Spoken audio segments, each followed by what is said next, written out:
dihentikan sementara.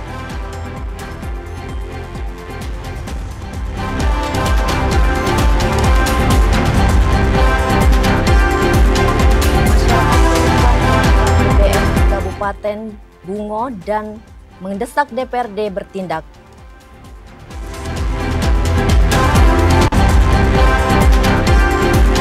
Petani Opla di Kabupaten Muaro Jambi gelar penanaman padi serentak.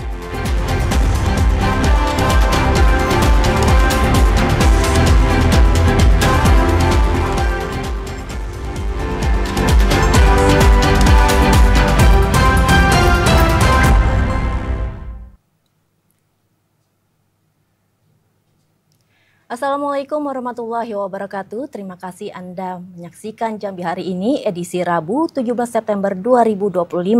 Ya saudara, selain 3 berita utama tadi, redaksi kami juga telah menyiapkan sejumlah informasi penting dan menarik lainnya untuk Anda. Bersama saya Sinti Permana. Dan saya Feni, inilah Jambi hari ini selengkapnya.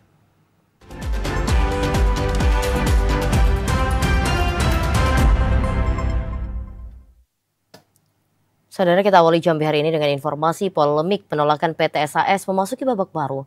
Pemerintah Provinsi Jambi bersama pemerintah Kabupaten Muaro Jambi dan pemerintah Kota Jambi resmi mengeluarkan keputusan penutupan sementara operasional perusahaan. Menindaklanjuti polemik yang terus bergejolak melalui aksi demonstrasi dan blokade jalan oleh warga Aur Kenali, Penyengat Rendah dan Mendalo Darat, pemerintah akhirnya memutuskan penutupan sementara PT SAS. Keputusan ini disampaikan langsung oleh Gubernur Al-Haris dalam audiensi yang dihadiri perwakilan masyarakat.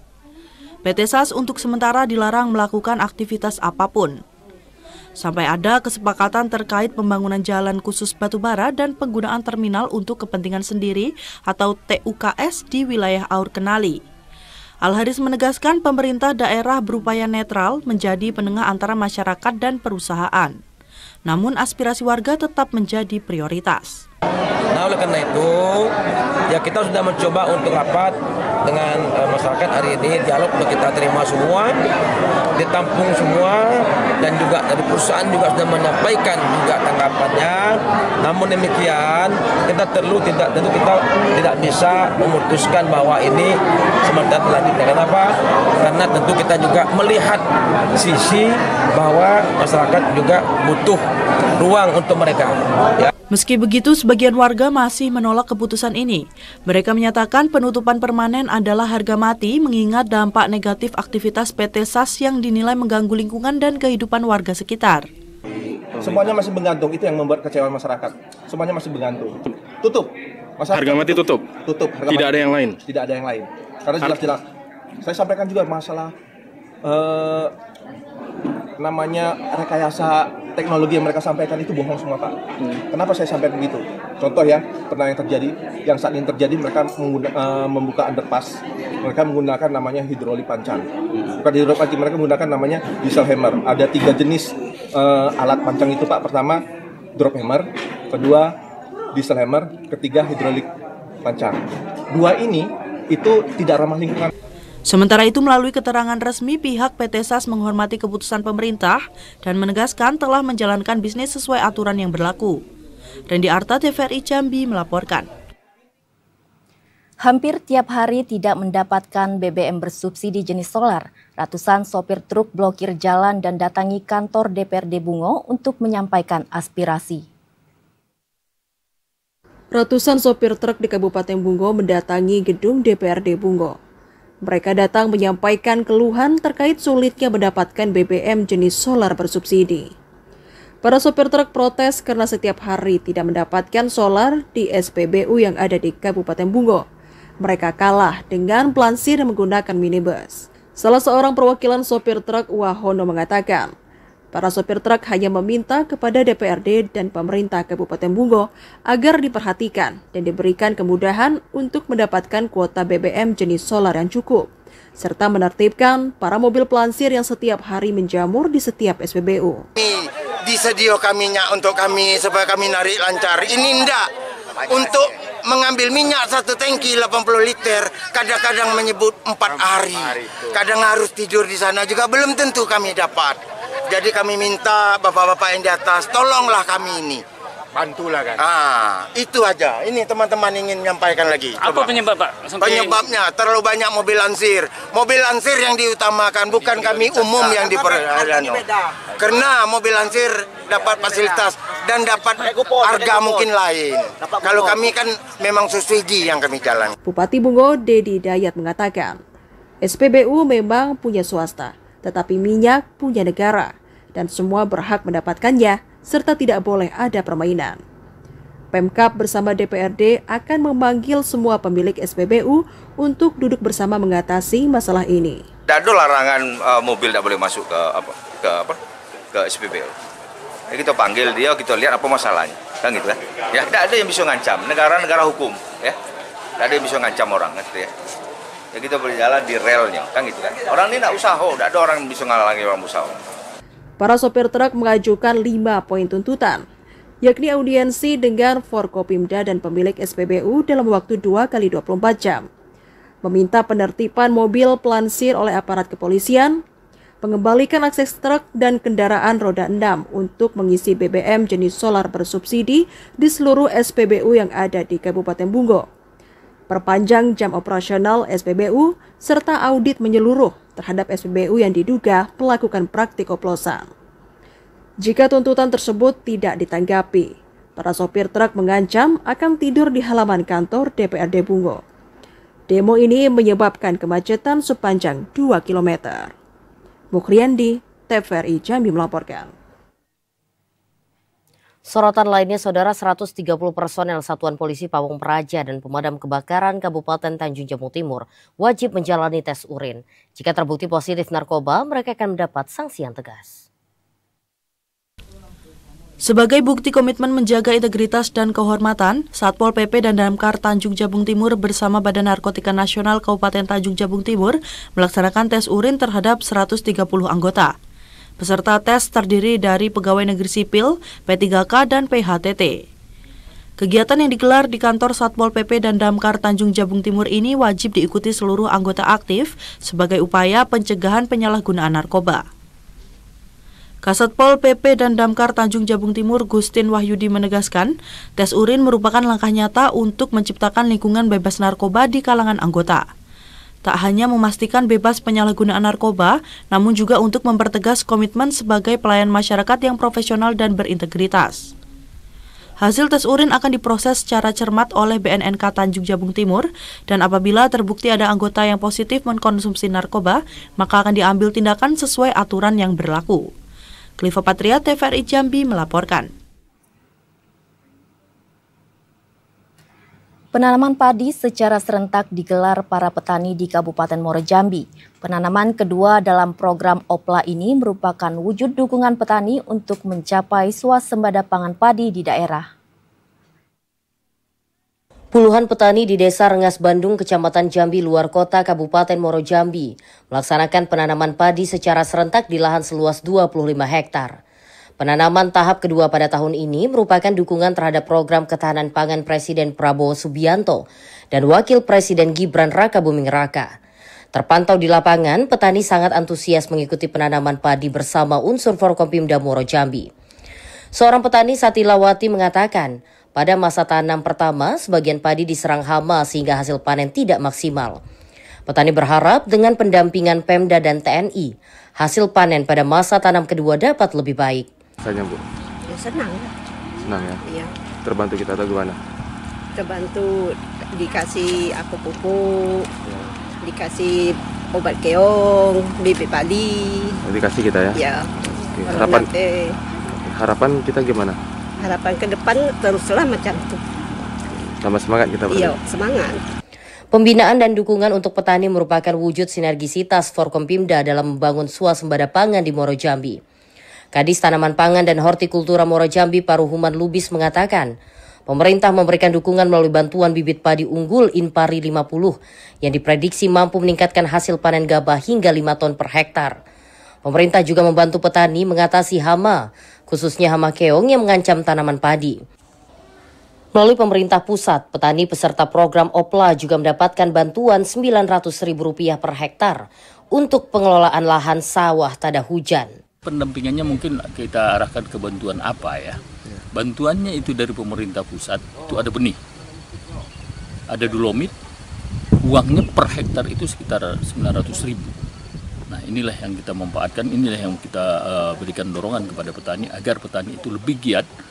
Penanaman padi yang dilaksanakan Selasa siang kemarin diprediksi memasuki masa panen pada minggu ketiga bulan Desember. Dengan berbagai program dan dukungan pemerintah, diharapkan produksi pangan daerah semakin meningkat serta mendorong kesejahteraan petani. Azam Afnan, TVRI Jambi melaporkan. Polda Jambi ungkap 116 kasus penyalahgunaan narkotika. Informasinya akan kami hadirkan usai jeda pariwara berikut ini. Tetaplah bersama kami di Jambi hari ini.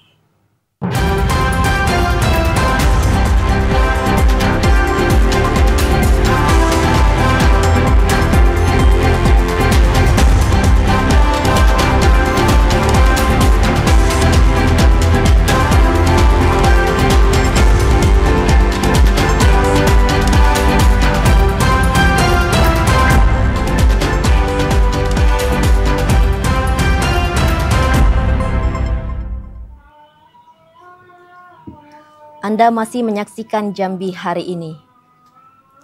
Polda Jambi bersama Polres Jajaran berhasil mengungkap 116 kasus peredaran gelap narkotika dan mengamankan 247 tersangka dalam Operasi Antik Siginjai 2025.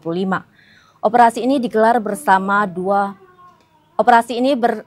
selama 20 hari sejak 25 Agustus hingga 15 September 2025. Dari operasi tersebut, 56 kasus berhasil diungkap sesuai target dan polisi juga menemukan 60 kasus tambahan di luar target. Barang bukti yang diamankan antara lain sabu sebanyak 12,8 kg, ganja 200 gram, serta 6.105 butir pil ekstasi. Barang bukti ini diperkirakan bisa menyelamatkan lebih dari 70.000 jiwa dengan nilai ekonomi lebih dari 18 miliar rupiah. Di Res Narkoba Polda Jambi, Kombes Pol Dewa Made Palguna menjelaskan, dari 247 tersangka, terdiri atas 54 bandar, 17 distributor, 4 agen, 46 kurir, 17 pengedar, dan 109 pengguna. Dari kelompok pengguna, 82 orang diputuskan menjalani rehabilitasi berdasarkan asesmen tim terpadu yang melibatkan dokter, psikolog, BNN, kejaksaan, dan kepolisian. Polda Jambi juga mencatat sebagian besar tersangka berada pada rentang usia produktif, 21 hingga 40 tahun. Mereka terdiri dari 12 mahasiswa, 3 ASN, 1 orang dokter, 59 karyawan swasta, 57 buruh, 3 sopir, 43 wira swasta, 9 ibu rumah tangga, dan 60 pengangguran. Operasi Antik Siginjai 2025 Polda Jambi ini menetapkan target 56 target operasi. Dari 56 target operasi yang telah ditetapkan dan dirancang strategi dan pengungkapan dan penangkapannya, target operasi ini dapat tercapai 100%. Dengan jumlah tindak pidana dapat kami sampaikan adalah 56 kasus, target itu terpenuhi dengan tersangka di 56 target itu adalah 247 kasus dengan barang bukti 12 kilo 76 kg sabu, kemudian ada 6.105 butir ekstasi serta ganja 200 gram. Untuk mempertanggungjawabkan perbuatannya, para tersangka akan dikenakan pasal 114 ayat 1 dan 2, pasal 112 ayat 1 dan 2, pasal 132 atau pasal 127 Undang-Undang Nomor 35 Tahun 2009 tentang narkotika dengan ancaman hukuman penjara mulai 4 tahun hingga seumur hidup. Ashar, TVRI Jambi melaporkan. Sementara itu, Saudara, Polres Tebo berhasil mengungkap 8 kasus narkotika dalam Operasi Antik Siginjai 2025. Operasi ini digelar serentak di jajaran Polda Jambi selama 20 hari, mulai dari 25 Agustus hingga 13 September 2025. Satuan Reserse Narkoba Polres Tebo berhasil meringkus 9 orang tersangka. 3 diantaranya merupakan target operasi. Seluruh tersangka merupakan laki-laki dengan rentang usia 21 hingga 40 tahun. Dari pengungkapan ini, polisi menyita barang bukti narkotika, di antaranya sabu seberat bruto 71,83 gram, atau neto 64,73 gram, serta ganja seberat bruto 17,62 gram atau neto 7,3 gram. Hasil penyidikan mengungkap, mayoritas tersangka berperan sebagai bandar dan kurir yang aktif mengedarkan narkoba di wilayah Tebo. Kapolres Tebo AKBP Triyanto menegaskan, pengungkapan kasus ini menjadi bukti komitmen Polres Tebo untuk memutus mata rantai peredaran narkoba. Polisi tidak memberi ruang sedikit pun bagi bandar dan pengedar yang berusaha merusak generasi muda. Kapolres juga mengajak masyarakat untuk aktif melaporkan apabila menemukan aktivitas mencurigakan terkait narkoba di lingkungannya. Intizam, TVRI Jambi melaporkan. Hari Perhubungan Nasional menjadi sorotan masyarakat terkait perkembangan dan tantangan di sektor transportasi. Salah satunya transportasi batubara yang belum terselesaikan dan masih menggunakan jalur nasional. Hari Perhubungan Nasional pertama kali diperingati pada tahun 1971. Sejak itu, setiap tanggal 17 September menjadi wujud kebersamaan seluruh insan transportasi, baik darat, udara, laut maupun perkeretaapian. Salah seorang pengguna jalan, Sidik, mengatakan, transportasi di Provinsi Jambi masih belum tertata dengan baik. Hal ini disebabkan masih adanya transportasi angkutan batubara yang menggunakan jalan nasional. Kondisi ini kerap menimbulkan kemacetan dan mengganggu pengguna jalan lainnya. Diharapkan pemerintah bisa segera menyelesaikan persoalan-persoalan tersebut. Kalau masalah pembenahan pemerintah ini, kemarin saya di penginapan Tembesi, itu paling ada mobil batubara masih lewat lah. Di sisi lain, pemerintah Kota Jambi akan menciptakan konektivitas layanan transportasi, sehingga dapat meningkatkan perekonomian masyarakat, baik dari sektor angkutan barang dan kunjungan wisatawan. Dan juga kita berharap ke depan kerjasamanya untuk seluruh PO-PO yang berada di luar kawasan terminal, kita ajak secara persuasif untuk masuk ke terminal yang sudah mulai nyaman ini, sudah bagus, sehingga nanti akan mengurangi kemacetan-kemacetan. Dan kita juga berusaha berjuang bersama-sama untuk mewujudkan bandara internasional. Ini ada mimpi kita supaya turis wisatawan mancanegara bisa ke Jambi. Kita punya kelebihan-kelebihan, punya Candi Muara Jambi, punya Geopark Merangin, Pura Kerinci, di kota juga punya sejarah. Pemerintah Kota Jambi juga berkolaborasi dengan pemerintah pusat dalam meningkatkan pelayanan transportasi. Hal ini merupakan salah satu upaya untuk mewujudkan layanan transportasi yang aman, nyaman, dan merata untuk masyarakat. Joko, TVRI Jambi melaporkan. Saudara, pemerintah Kota Jambi telah melakukan perhitungan untuk perbaikan gedung SMP Negeri 20 Kota Jambi pasca terbakar. 1 miliar rupiah disiapkan sebagai anggaran perbaikan dalam waktu dekat. Sejumlah gedung di SMP Negeri 20 Kota Jambi hangus terbakar. Kondisi ini membuat aktivitas belajar mengajar siswa terganggu dan kurang efektif. Pemerintah Kota Jambi telah mengkaji besaran anggaran yang dibutuhkan untuk perbaikan gedung tersebut. Kepala Dinas PUPR Kota Jambi, Momon Sukmana Fitra menjelaskan, estimasi biaya perbaikan sementara untuk sejumlah kelas yang terbakar diperkirakan mencapai 1 miliar rupiah. Pihaknya akan mengajukan kepada Wali Kota Jambi, apakah perbaikan dapat dilakukan tahun ini atau baru akan direalisasikan pada tahun 2026.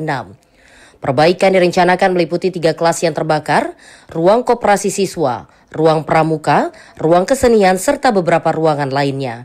Kemarin kami dari tim PU sudah turun ke lokasi, terkaitnya di SMP 20. Kami sudah memperkirakan untuk estimasi perbaikan itu ada 3 kelas kalau tidak salah, itu sekitar 1 miliar. Nanti dari hasil investigasi di lapangan akan kami naikkan nota dinas ke Pak Wali. Tergantung arahan beliau nanti apakah kita anggarkan di 2026 atau seperti apanya nanti. Sebelumnya SMP Negeri 20 Kota Jambi terbakar akibat korsleting listrik. Peristiwa ini juga menghambat proses belajar mengajar tatap muka di sekolah.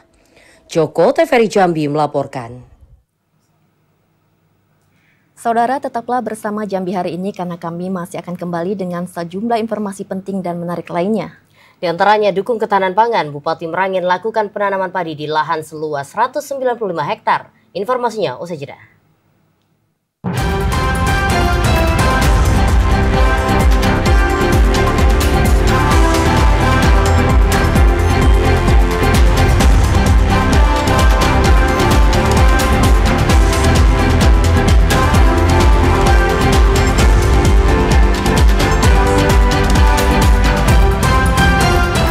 Anda masih di Jambi hari ini. Mendukung terwujudnya ketahanan pangan, Wakil Bupati Merangin turut serta menanam jagung pada triwulan kedua. Bupati berharap jagung yang ditanam hasilnya maksimal dan bermanfaat bagi masyarakat. Wakil Bupati Merangin Abdul Hafid melakukan penanaman jagung di Desa Mentawa, Kecamatan Nalotantan, Kabupaten Merangin. Kegiatan ini untuk mendukung terwujudnya ketahanan pangan yang dicanangkan Presiden Prabowo Subianto. Penanaman jagung yang merupakan bagian dari program Astacita ini dilakukan di lahan 1 hektar. Bibit yang ditanam merupakan jenis jagung hibrida. Wakil Bupati Merangin Abdul Hafid menyampaikan terima kasih kepada Polres Merangin yang telah menyiapkan penanaman jagung triwulan kedua ini dan berharap jagung yang ditanam ini hasilnya dapat maksimal. Pemerintah Kabupaten Merangin dan Polres Merangin sepakat untuk menanam jagung dengan luas 1 hektar di seluruh desa. Pada triwulan pertama sudah 116 hektar jagung yang dipanen. Per hektarnya menghasilkan 5-6 ton jagung. Kami bersepakat menandatangani untuk 1 desa 1 hektar tanaman jagung untuk semester kedua ini. Dan perlu kami sampaikan bahwa di Kabupaten Merangin semester 1 yang lalu itu juga sudah panen seluas 116 hektar. Itu harapan kami dan tentunya terima kasih kepada Pak Kapolres beserta seluruh jajarannya yang telah membantu masyarakat Kabupaten Merangin untuk meningkatkan ketahanan pangan ini melalui tanam jagung. Kegiatan penanaman ini juga dihadiri Kapolres Merangin AKBP Kiki Firmansyah, PLT Kadis Tanaman Pangan dan Hortikultura Merangin Mujibur Rahman, Kapolsek Bangko Ramadan Agus dan pejabat lainnya. M. Sobar, TVRI Jambi melaporkan. Masih dari Kabupaten Merangin, Saudara, Bupati Muhammad Syukur melakukan penanaman padi di lahan seluas 195 hektar di Desa Seling, Kecamatan Tabir. Penanaman serentak ini menjadi langkah strategis untuk mewujudkan swasembada pangan di Kabupaten Merangin. Bupati Merangin Muhammad Syukur turun langsung dalam penanaman serentak periode kedua di lahan seluas 195 hektar di Desa Seling, Kecamatan Tabir. Kegiatan ini sekaligus menjadi bukti komitmen pemerintah daerah untuk mendukung ketahanan pangan dan sejalan dengan visi Merangin baru. Dalam kesempatan itu Muhammad Syukur mengatakan Merangin memiliki luas lahan baku sawah mencapai 5.200 hektar. Dengan produksi 5 hingga 6 ton gabah per hektar dan 2 kali penanaman setiap tahun, Merangin diperkirakan mampu menghasilkan 72.000 ton gabah per tahun. Jumlah ini seharusnya menjadikan Merangin surplus beras. Untuk memaksimalkan potensi tersebut, pemerintah daerah berencana membangun pabrik beras modern guna menampung hasil panen petani. Syukur juga mengingatkan agar petani tidak mengalihfungsikan lahan sawah menjadi perkebunan sawit demi ketahanan pangan daerah. Ya, kita tingkatkan produksinya, mulai dari bibitnya, pupuknya semua kita tingkatkan dan ya dibantu juga oleh Dinas Pertanian, penyuluhan supaya hasil pertanian lebih maksimal. Selain penanaman, Bupati Merangin secara simbolis memberikan bantuan beras kepada 6 kelompok petani di Desa Seling.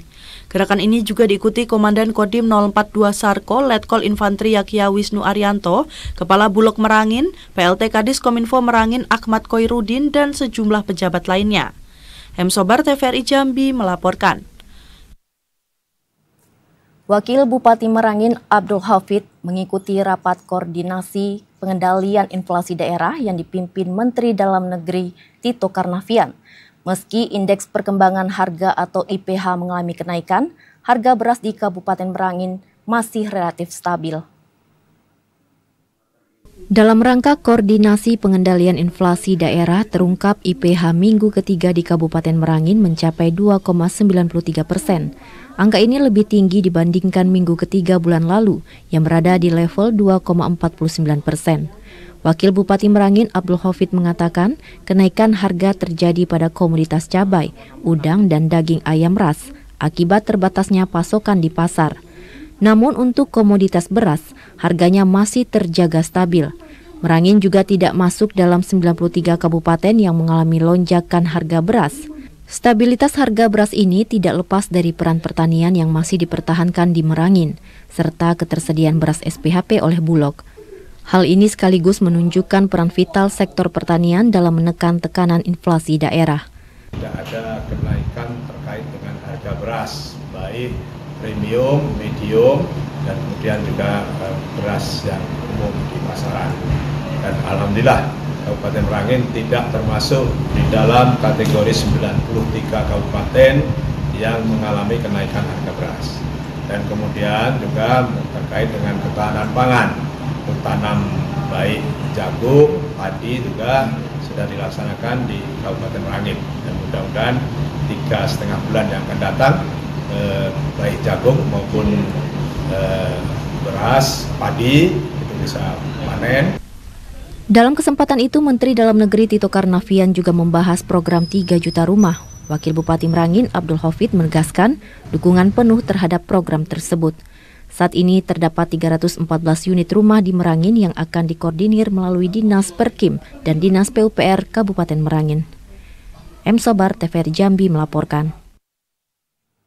Sidang lanjutan kasus suap RAPBD tahun 2017 kembali digelar. Informasinya akan kami hadirkan usai jeda pariwara berikut ini. Tetaplah bersama kami di Jambi hari ini.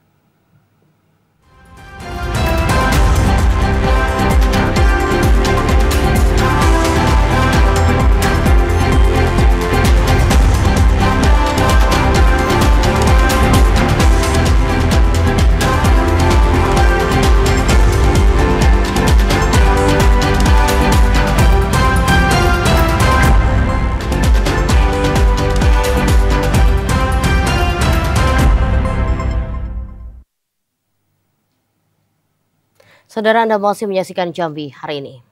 Sidang kasus suap ketok palu RAPBD Provinsi Jambi kembali digelar di Pengadilan Tipikor Jambi. 4 mantan anggota DPRD periode 2014-2019 dihadirkan sebagai saksi oleh Jaksa Penuntut Umum KPK.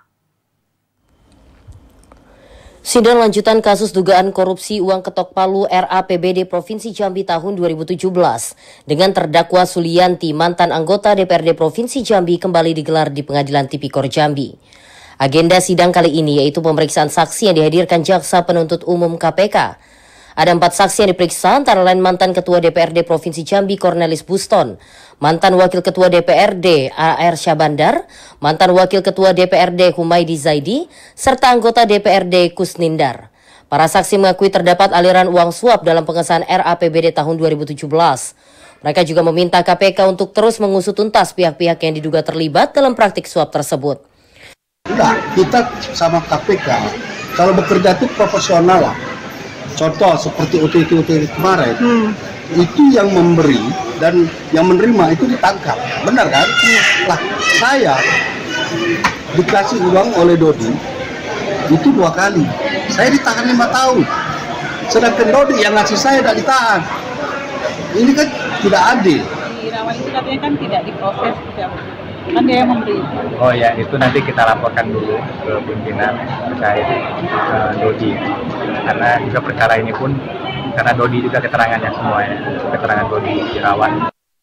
Perkara suap ketok palu RAPBD Jambi telah menjerat puluhan anggota DPRD Provinsi Jambi pada tahun 2017. Hingga kini Komisi Pemberantasan Korupsi masih melakukan pengembangan untuk mengungkap semua pihak yang terlibat. Asar, TVRI Jambi melaporkan. Kebijakan Wali Kota Jambi yang menghapus karcis masuk Pasar Simpang Bata menunjukkan hasil positif. Pasar Simpang Bata kini lebih ramai dikunjungi dan meningkatkan aktivitas jual beli. Kebijakan pemerintah Kota Jambi untuk menghapus karcis masuk Pasar Simpang Bata mendapat respon positif dari masyarakat. Sejak pemberlakuan kebijakan ini, jumlah pengunjung Pasar Simpang Bata terlihat meningkat signifikan. Sebelumnya pengunjung sering merasa keberatan dengan banyaknya pengeluaran seperti untuk membayar tiket masuk dan pembayaran parkir.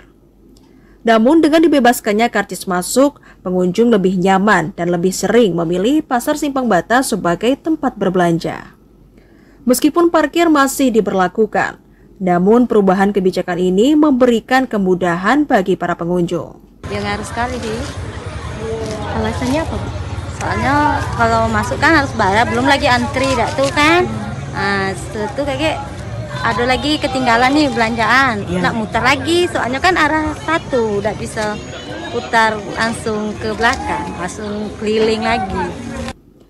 Para pedagang turut menyambut baik kebijakan ini dan berharap menjadi daya tarik konsumen untuk kembali berbelanja di kawasan Pasar Simpang Bata, sehingga aktivitas jual beli kembali meningkat. Kalau tidak ada tiket masuk tuh pengaruh juga sih, jadi orang tidak keberatan mau masuk ke wilayah Tanah Pili nih kan. Lebih bagus sih sebenarnya kalau sekarang tidak usah pakai tiket masuk kan. Pemerintah Kota Jambi berharap kebijakan ini dapat terus meningkatkan minat pengunjung untuk datang ke Pasar Simpang Bata. Pemantauan akan terus dilakukan untuk menjaga kenyamanan dan keamanan di lokasi pasar. Rizka, TVRI Jambi melaporkan. Kesorotan lainnya, saudara, kafe modern dengan interior nyaman kini menjamur di berbagai sudut Kota Jambi. Selain menjadi ruang berkumpul, keberadaannya juga memberi nilai tambah dengan menggunakan bahan baku lokal untuk mendukung ekonomi masyarakat. Kafe-kafe dengan desain minimalis modern dan nyaman kini semakin mudah ditemui di berbagai sudut Kota Jambi. Kafe-kafe yang berlokasi di kawasan strategis tidak hanya menawarkan suasana hangat untuk bersantai, tetapi juga menyediakan ruang bagi masyarakat untuk bekerja, belajar, maupun berkumpul bersama keluarga. Setiap harinya, kafe selalu ramai dikunjungi, mulai dari anak muda, pelajar, pekerja, hingga keluarga yang ingin menikmati waktu bersama. Menu kopi dengan cita rasa lokal menjadi andalan, ditambah variasi minuman non-kopi, makanan berat, hingga berbagai macam kek dan pastry yang menjadi salah satu daya tarik. Keberadaan kafe ini juga membantu pertumbuhan ekonomi Jambi, dengan berkomitmen menggunakan produk-produk lokal, mulai dari biji kopi pilihan petani Jambi hingga bahan pangan dari pelaku UMKM sekitar. Langkah ini tidak hanya memperkuat identitas rasa khas daerah, tetapi juga membantu mendukung pertumbuhan ekonomi masyarakat setempat. Seperti halnya yang dilakukan oleh pemilik seduhan kafe, Malvin Jovian Putra, yang menggunakan bahan-bahan lokal guna mendukung pertumbuhan ekonomi Jambi. Konsep utama kafe ini sebenarnya kafe dan resto, namun memiliki konsep bangunan estetik minimalis. Selain itu juga kami ingin memasukkan berbagai unsur atau berbagai kalangan dengan memasukkan menu seperti main course yang lengkap seperti makanan Nusantara, Chinese, Western, cake, pastry, dan coffee dan non-coffee sehingga seluruh kalangan tertarik untuk nongkrong di kafe kami.